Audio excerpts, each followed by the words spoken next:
kementerian memfasilitasi itu. Sehingga disebutlah Merdeka Belajar. Merdeka bagi mahasiswa untuk menentukan sendiri minatnya di mana, bakatnya di mana. Sehingga ketika lulus tidak hanya punya kemampuan yang disyaratkan itu tadi yang minimal. Di revolusi industri 4.0 ini, betul, disruptive teknologi, siapa yang tidak siap dia akan kalah. Betul. Jadi kan sekarang sudah banyak nih teknologi. Dulu gerbang tol 6 dijaga 6 orang, sekarang tidak ada. Tidak ada sudah. Nah, kita siapkan lulusan-lulusan Universitas Madura.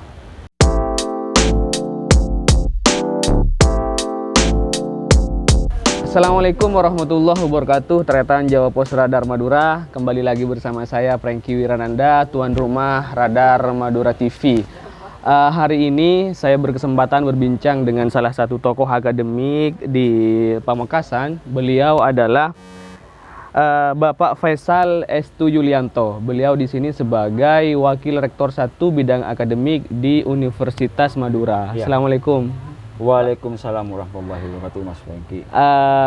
Akhir-akhir ini ada kebijakan dari pemerintah yang sebenarnya gagasannya sudah lama, Pak ya, yaitu Merdeka Belajar dan Kampus Merdeka. Merdeka Belajar Kampus Merdeka. Istilah ini sebenarnya, gagasan ini sebenarnya sudah lama muncul di Republik ini, di Indonesia ini, hanya baru terrealisasi beberapa tahun ini ketika kepemimpinan Mas Menteri Nadiem Makarim sebagai Menteri Pendidikan, begitu Pak ya. Betul, ya. Pak, istilah Merdeka Belajar dan Kampus Merdeka ini kan masih belum banyak orang tahu. Bisa dijelaskan Pak ke Tretan Radar Madura, sebenarnya apa sih sebenarnya itu Pak? Oke, terima kasih Mas Franky. Saya buka masker nggak apa-apa. Siap, ya? Boleh Pak. Kan sudah jaga jarak nih. Ya, protokol kesehatan kan tetap kita wajib dipatuhi. Assalamualaikum warahmatullahi wabarakatuh. Selamat pagi rekan-rekan Jawa Pos Radar Madura dimanapun berada. Alhamdulillah, ini kesempatan yang luar biasa bagi saya ada tamu dari Radar Madura bersama Mas Franky. Nah, tentang MBKM itu, Mas, ini kebijakan untuk mengupgrade sebenarnya kemampuan para mahasiswa kita, mengejar ketertinggalan mahasiswa kita dibandingkan negara yang lain. Gitu. Tujuannya itu berarti Pak ya? Tujuan utamanya sih. Tujuan utamanya. Jadi, itu tidak ada disparitas katanya bahasa gaulnya itu, kesenjangan antara kemampuan lulusan yang dibutuhkan oleh industri dengan lulusan yang dihasilkan oleh perguruan tinggi. Seperti itu. Jadi usaha pemerintah itu sudah lama sebenarnya. Sebelum MBKM ini ada namanya kerangka kualifikasi nasional Indonesia. Jadi kurikulum itu dibentuk dengan standar minimal. Misalnya semua lulusan S1 di Indonesia punya standar minimal seperti ini. Yang itu diakui juga secara regional atau internasional. Nah, kemudian di masa kepemimpinan Mas Menteri Nadiem Makarim ini, beliau menawarkan MBKM. Jadi program KKN ini semakin diperluas dengan program Merdeka Belajar Kampus Merdeka. Merdeka, betul. Nah, kenapa dinamakan Merdeka Belajar? Di Permendikbud nomor 3 tahun 2020 itu disebutkan bahwa mahasiswa diberikan fasilitas selama maksimal 3 semester untuk belajar di luar kampusnya. Oke. 3 semester Pak ya? 3 semester. Syaratnya minimal semester 4 dan maksimal semester 11. Oke. Nah, Merdeka Belajar ini ada 8 program yang ditawarkan. Macam-macam tuh. Yang sudah berjalan, kampus mengajar dengan pertukaran mahasiswa. Kampus mengajar? Kampus mengajar. Okay. Kampus mengajar ini sudah jalan, tahap 1 sudah ada implementasi. Seperti itu. Nah, sehingga misalnya saya mahasiswa teknik sipil, nah, saya ingin punya kemampuan nanti ketika saya presentasi proyek, saya ingin presentasi saya berbasis multimedia. Nah, saya nanti bisa belajar di multimedia seperti itu. Tidak hanya di satu kampus. Bisa di luar kampus, Pak ya? Di luar kampus. Juga bisa di satu kampus, hanya beda prodi bisa juga. Boleh. Jadi pertukaran pelajar itu belajar di luar prodi di dalam perguruan tinggi, kampusnya sendiri, atau belajar di prodi yang sama di luar kampus, atau belajar di prodi yang berbeda di luar kampus juga, bahkan di luar negeri. Tujuannya sebenarnya itu Mas Menteri. Tapi kan tidak semua. Kalau PTN sih gampang, PTN besar betul. sangat mudah untuk dapat akses ke perguruan tinggi besar. Di luar negeri. Tapi kalau perguruan tinggi di daerah swasta gitu Pak ya. Apalagi jadi aksesnya terbatas. Tapi kementerian memfasilitasi itu. Sehingga disebutlah Merdeka Belajar. Merdeka bagi mahasiswa untuk menentukan sendiri minatnya di mana, bakatnya di mana. Sehingga ketika lulus tidak hanya punya kemampuan yang disyaratkan itu tadi yang minimal. Jadi kemampuan minimalnya A. Tapi ketika ada Merdeka Belajar A++. Siap. Jadi Tretan Radar Madura Merdeka Belajar ini sebenarnya kesempatan emas bagi mahasiswa Pak ya, untuk menggali kemampuannya, untuk menggali ilmu di prodi lain sehingga bisa memiliki kemampuan-kemampuan lain tidak hanya di satu prodi yang dipilih di awal itu. Iya, betul. Implementasinya semester 4. Kalau 3 semester berarti sampai semester 7. Itu setelah kembali ke kampus bisa langsung skripsi? Bisa. Jadi kemarin ada sosialisasi di Jumat kemarin. Siap. Tanggal berapa tuh? 7 hari yang kemarin. Kebetulan yang presentasi Mas Menteri sendiri. Jadi Mas Menteri menekankan siapapun yang terlibat dalam Merdeka Belajar Kampus Merdeka untuk mahasiswa. Jadi karena satu semester misalnya belajar dual prodi, maka perguruan tinggi atau prodinya wajib mengkonversinya menjadi 20 SKS. Oh, artinya selama mengikuti Merdeka Belajar ini langsung 20 SKS berarti otomatis. Iya. Sekali berarti tidak ada indikator bahwa dia dapat nilai apa gitu Pak. Karena kan belajar di luar Pak. Begini, ada kampus mengajar nih. Dia satu semester kan ngajar di sekolah. Seperti itu. Nah, di tiap bulan mahasiswa yang ikut itu kan ngasih laporan. Oh, itu yang dinilai Pak ya. Jadi mereka kan apa yang harus disiapkan ketika mengajar. Program ini kan sangat bagus bagi mahasiswa FKIP. Dan mahasiswa kita ada 23 tuh yang ikut. Seperti itu. Jadi bisa jadi setelah selesai mereka nanti dikonversi, oh kamu misalnya 20 SKS mata kuliah ini. Ketika ada dosen pembimbing tuh di kampus mengajar. Ketika dia dapat A di kampus mengajar, maka otomatis A semuanya. Oh, siap. Pak, seperti yang disampaikan tadi bahwa program ini syaratnya mahasiswa minimal semester 4 Pak ya. Semester 4. Seperti kita ketahui bahwa semester 4 ke atas itu kan sebenarnya sudah pemantapan di jurusannya Pak ya. Betul.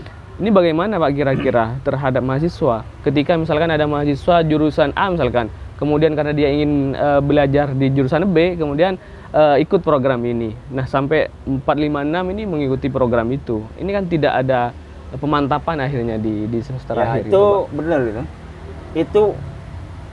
Itu terjadi pada kami juga di awal-awal launching MBKM itu. Ini kok 3 semester di luar. 8 semester belum karuan kok mahasiswa itu. Iya, betul. Semuanya kan berpikir seperti itu. Tapi sekali lagi kenapa harus semester 4?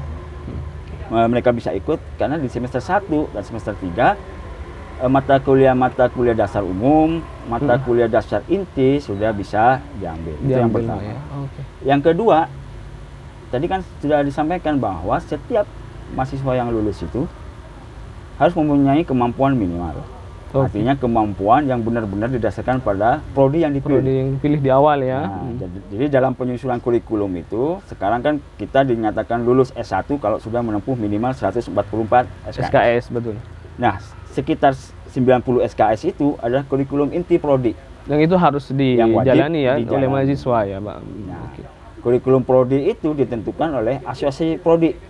Nah, kemampuan minimal itu ya terletak di 90 SKS itu ya. Artinya tidak mengganggu Pak terhadap konsen prodi yang dipilih di awal. Iya, betul. Jadi kemampuan minimal capaian pembelajaran minimal lulusan A. Ketika dia ikut MBKM maka akan dapat A++. Siap. Seperti ini kan Merdeka Belajar. Mahasiswa boleh belajar di mana saja kira-kira begitu. Dan prodi apa saja? Semisal ada mahasiswa dari Unira lah katakanlah ingin belajar ke kampus besar negeri misalnya, apakah aksesnya pada praktiknya ini mudah atau bagaimana Pak? Bisa. Nah, sekarang ini sedang tahap pendaftaran program pertukaran mahasiswa. Kuotanya 20.000 mahasiswa ya. Seluruh Indonesia? Seluruh Indonesia. Jadi mahasiswa kita itu bisa mengakses mau belajar di PTN mana saja, di PTS mana saja, seluruh Indonesia. Jadi misalnya ada mahasiswa A ini, mahasiswa Unira akan belajar di UI, diterima sama UI.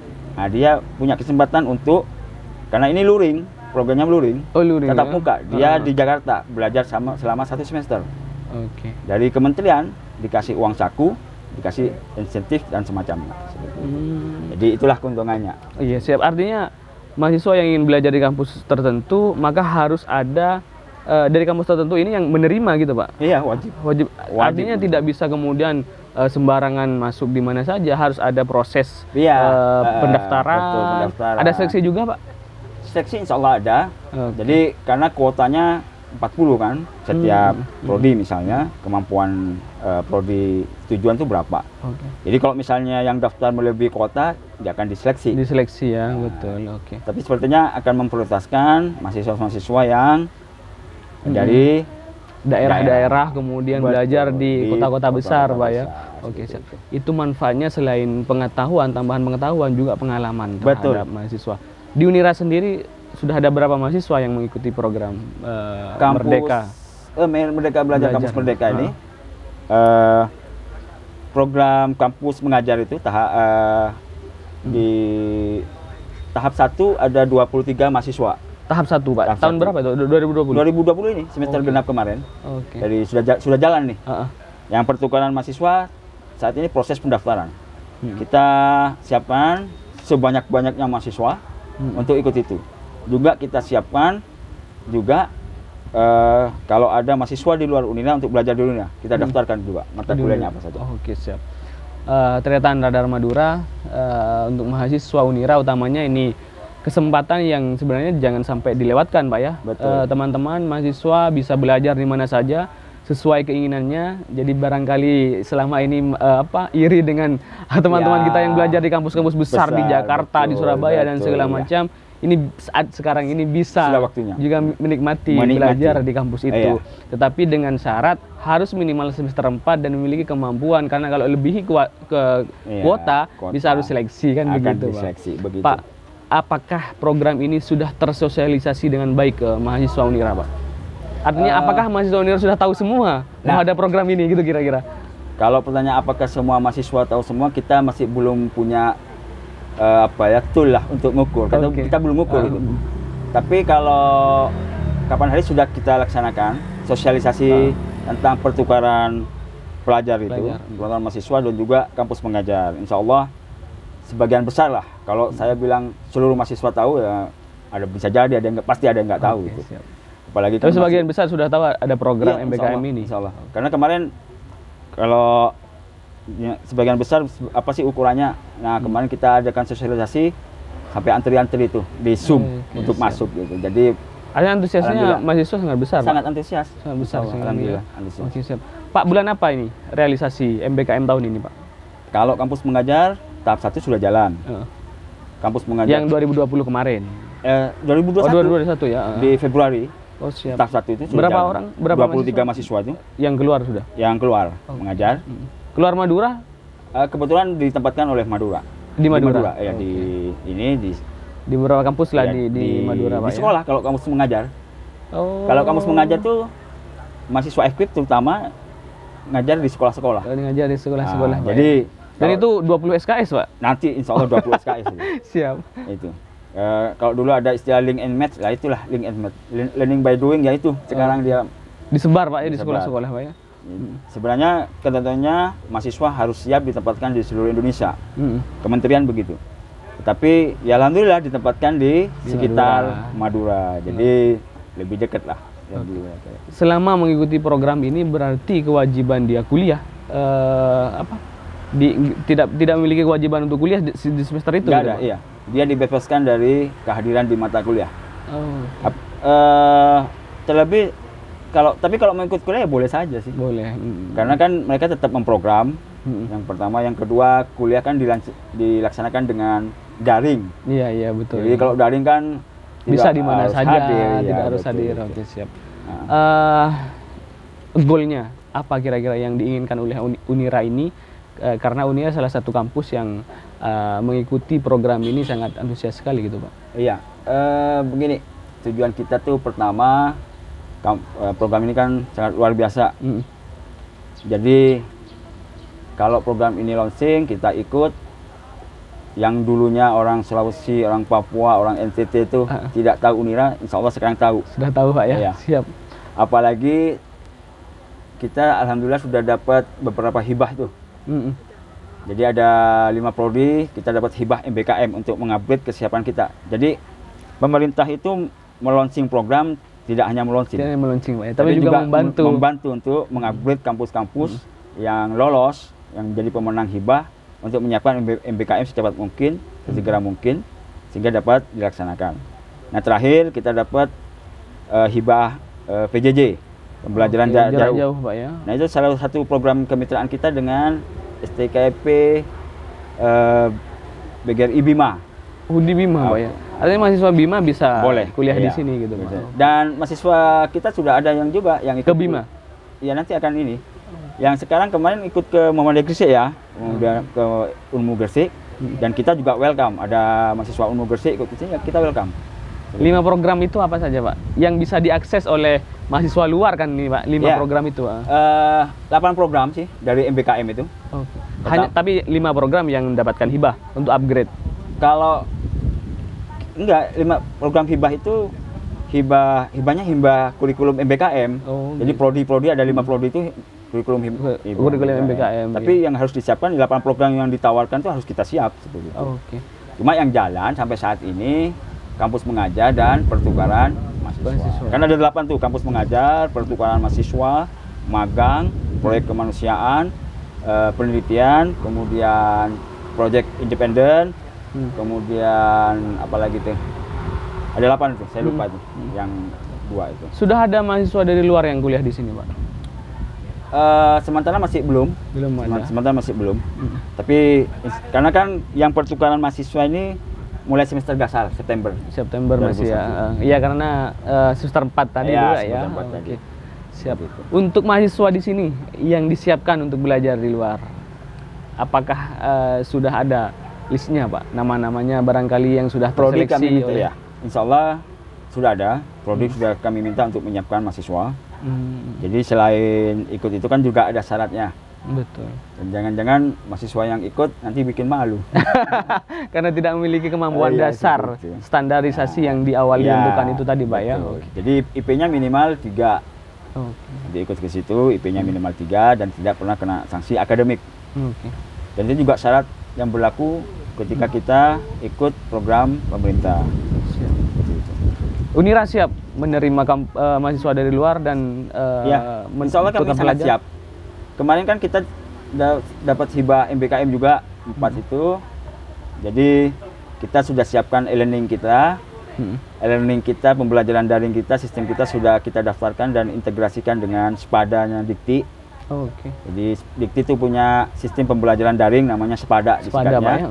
dan kita integrasikan di situ sehingga mahasiswa manapun bisa mengakses modul-modul pembelajaran kita, ikut kita di situ. Di Sepadanya Ya. Pak, ya. Oke. Dan tahap ini sarana prasarana juga kita siapkan. Nanti kan kita ada PJJ itu dengan STKIP Bima. Kita siapkanlah ruang telekonferensi misalnya. Oke. Tapi kita siapkan, insya Allah sudah siap tuh Siap. untuk dilaksanakan di semester gasal. Jadi sarana prasarana sudah, insya Allah kita sudah siap. Tinggal eksekusi aja. Selain pertukaran pelajar di Indonesia, Pak, apakah juga dilakukan untuk luar negeri, Pak? Ya betul. 2 tahun yang lalu sebelum COVID nih kita ikut City Chair. Oke. City Chair itu pertukaran mahasiswa se-ASEAN. Se-ASEAN, Pak, ya? Se-ASEAN. Kebetulan di Madura hanya Universitas Madura yang ikut. Kalau di Jawa Timur sekitar Yang ikut apa yang lolos seleksi, Pak? yang ikut dan lolos seleksi. Yang ikut dan lolos seleksi. Siap. Jadi kita kemarin menerima mahasiswa dari Filipina selama sekitar 1 bulan lebih. Dan kita juga mengirim 4 mahasiswa ke Thailand dan Filipina. Sebenarnya selain CityFed ada juga selain CityChair ada CityFed. Kalau CityChair itu kayak kampus mengajar. Kalau CityFed kayak magang. Tapi di luar negeri. Di luar negeri, Pak, ya. Nah, seperti itu. Dan karena COVID jeda sejenak. kita jeda sejenak, istirahat sejenak.